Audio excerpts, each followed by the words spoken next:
The movie begins with a scientist working on a rag doll known as a stitchpunk. He places it on a machine and a talisman in front of him. The doll hangs on the machine, and it's pushed to the ground by some wind. The doll, which has the number 9 on its back, stands up and learns to walk. It picks up the talisman and sees the scientist dead on the floor. 9 walks to the window, and as he looks out, he sees that the world has been left in ruins. He sees someone walking at a distance and tries to call the person but cannot speak. 9 puts the talisman inside himself and rushes out of the building. While walking, 9 sees a light coming toward him, and he hides. 9 attacks the light but realizes it's another stitchpunk. The stitchpunk, which is number 2, realizes that 9 is like him, and he admires his appearance. 9 signals that he can't speak, and 2 takes him to his wagon, where he has various materials. He finds a functioning voice box, places it in 9 and adjusts it until 9 can speak. 2 sees the talisman in 9, and he gets excited, and they hear a strange noise. 9 asks if they're alone, and 2 tells him they aren't. The sound gets louder, and 2 instructs 9 to hide in a kim while he holds a spear. 2 get attacked by a cat beast, and it knocks him down. It picks up the talisman in the kim where 9 hides and shakes. The cat beast rushes to the kin to attack 9, but 2 distracts it, and it captures him. It walks to a strange building, and 9 walks around while he is injured. Meanwhile, another stitchpunk watches as 9 collapses. 9 wakes up in a strange room and sees 5 working on him with scissors. 5 calms him down and tends to his injuries. As they talk, 1, the eldest stitchpunk, walks in, scolds 5 for leaving the building, and says he could have led the cat beast to them. 9 informs them that the beast took 2, and 1 says it's hopeless trying to save him. 8, a large stitchpunk, walks in with a knife and follows 1's instructions. They go to the top of the building, and 1 tells 9 the story of how the world was in chaos when they woke. The stitchpunks were on a battlefield, and the humans were fighting against giant machines. The machines attack humans with toxic chemicals and kill all living organisms on the planet. 7, the only female stitchpunk, asks the others to follow her, but 1 refuses and makes them follow him. They get into an accident, and 5 loses his eye. 1 informs 9 that they've been hiding in the sanctuary ever since and are waiting for the cat monster to fall like the other robots. 1 assumes that 2 is dead and strikes his name on paper. 9 tries convincing him that 2 might still be alive, but he refuses and tells them to go to the watchtower.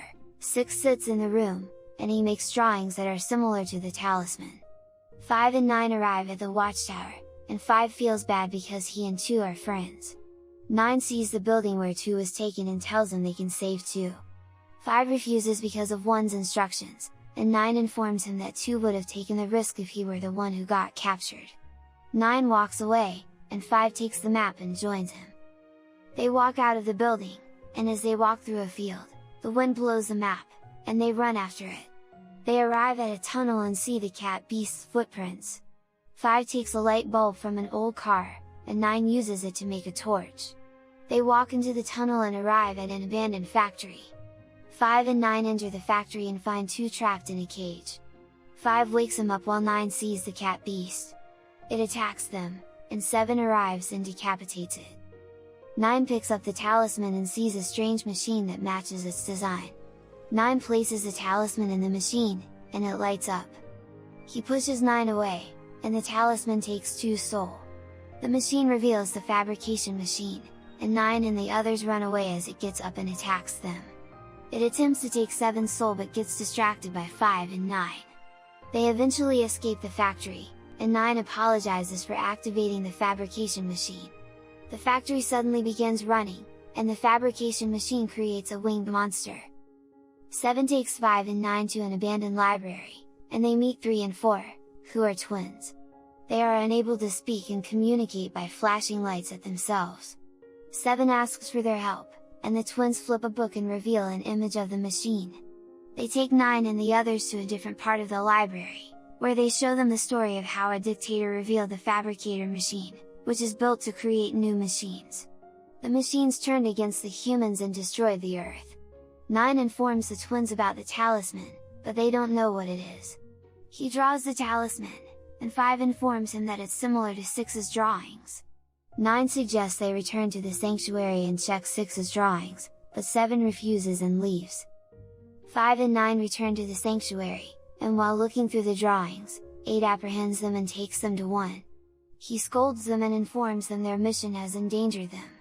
9 asks why 1 sent 2 to scout the area when he's one of the oldest Stitch punk. 6 walks to them with one of his drawings and informs them they'll have to return to the source. 9 doesn't understand what he means, and as he asks about the talisman, 1 orders 8 to take their belongings. 9 calls 1 a coward and says he's guided by fear. The winged monster breaks into the sanctuary and causes a fire. 8 tries to fight it, but it knocks him down, and they try to escape. 9 gets separated, and the winged monster follows them as they run outside. 8 hangs on a piece of wood, and as the winged monster flies to him, 9 blocks its view. 7 arrives and tries decapitating it, but it hits her. It shoots a needle attached to a cable and hits 7's leg.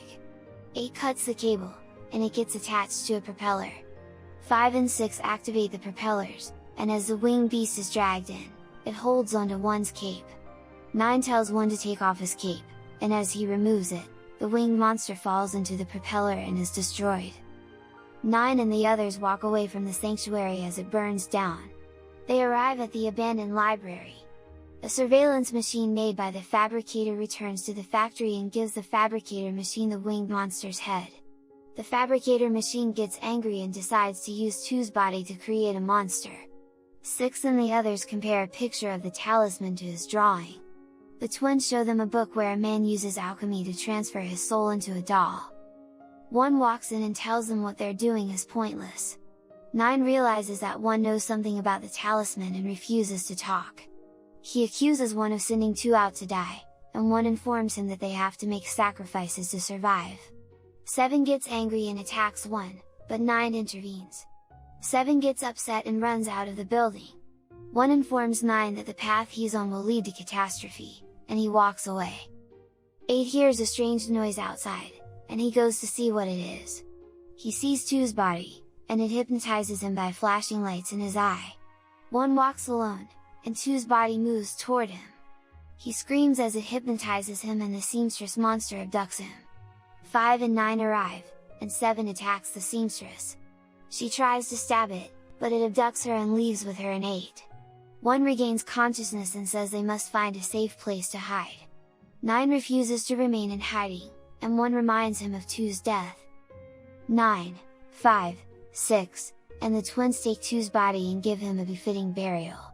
They arrive at the factory, and 9 decides to go inside alone.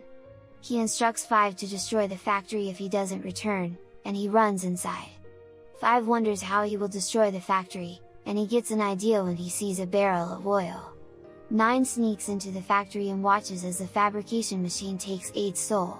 He comes up with a plan and distracts the seamstress with his light bulb. The seamstress gets attached to some spinning gears, and 9 rescues 7 as it gets destroyed. Meanwhile, 1 gets impatient and wants to destroy the factory with 7 and 9 inside. He argues with 5, and they get spotted by a surveillance machine, and it sounds the alarm. 7 and 9 run out of the factory and are pursued by some arachnid monsters. 5 lights the barrel and pushes it down. The surveillance machine falls into the tunnel, and 7 cuts through it. They escape the factory as the barrel of oil enters and explodes, destroying the factory and the machines. 9 and the others see the destroyed factory and begin to listen to music as they celebrate. 7 thanks 9 for his help, and 1 sits as he watches the factory burn. 5 tries to pull out a music record, and it rolls down the hill. He follows it, and as he tries to retrieve it, he realizes that the fabrication machine survived the explosion and is coming toward them. 5 runs back to the others and tells them about the machine as it catches him. It takes his soul, and 6 realizes their souls are trapped in the machine. 7 and the others run to a bridge, and the fabrication monster gets trapped on the bridge. 6 gets captured by the machine as it falls, and he instructs them to return to the first room to find the source. 1 suggests they destroy the machine, but 9 refuses and leaves. He returns to the room where he woke up and looks around. He finds a box under a paper with his number on it. As he opens it, a holographic display of the scientist appears, and he tells 9 about the fabrication machine and how it is flawed because it lacks a human. He informs 9 that he and the other Stitchpunks are made with pieces of his soul and instructs them to use the talisman to restore life on the planet. The scientist places the last piece of his soul in 9, and he dies. 9 rushes to the others and finds them on a battlefield. He tells the others that they have the scientist's soul and need to retrieve the talisman. 1 refuses and tries to destroy the fabrication machine but misses his shot. They run into a tunnel as it chases them, and 1 gets injured due to an explosion. 9 decides to sacrifice himself to retrieve the talisman, and as his soul is about to get taken, 1 saves him, and it takes his soul. 9 retrieves the talisman and uses it to destroy the fabrication machine. He informs the others that there's still something they have to do. They set up graves for their fallen brethren, and 9 activates the talisman. Their souls emerge, and the souls stand at their graves. Their souls begin to float, and they fly into the sky. 7 tells 9 that they're free, and it begins to rain. The raindrops hold microscopic bacteria in them and return life to the planet. The end. Thank you for watching. Check out these other videos and make sure to subscribe and tap the bell to be notified about our latest videos. See you next time!